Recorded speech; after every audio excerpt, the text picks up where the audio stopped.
On top of developing news here this morning, Republican candidate for governor Erin Stewart is facing some new questions this morning about her handling of New Britain's finances during her time as city's mayor. New documents appear to show Stewart spent hundreds of thousands on her city credit card on personal items, including makeup, clothes, and a private club membership. Your reporter Owen Kingsley is live in New Britain. We have those documents. Owen, what else do they show?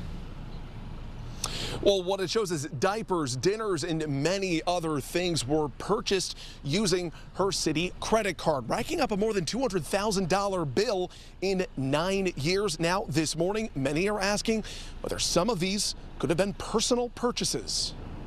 Halloween costumes, kids' gummy vitamins, Costco trips, maternity clothes, and prints from a company that makes wedding invites just months before Stewart got married. Thousands of pages of files reveal the numerous things that Stewart bought using taxpayer dollars. She made bigger purchases too, like a membership to the private Hartford Club for over $18,000.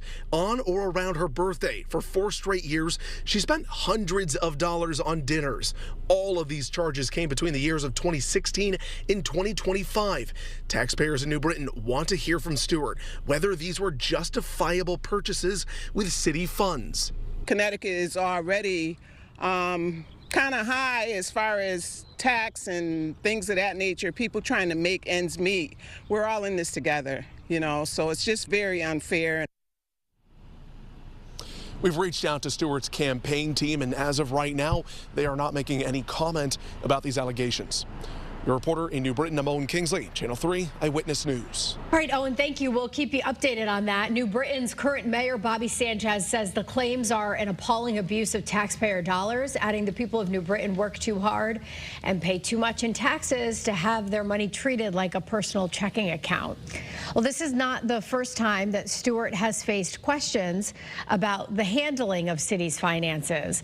An independent report released last month claims Stewart knew about or directed the city's former tax collector to backdate taxes, allowing some people to avoid paying interest. Now, she has denied those claims and has repeatedly said they are politically motivated. And the report was released at the same time that she made an endorsement for lieutenant governor.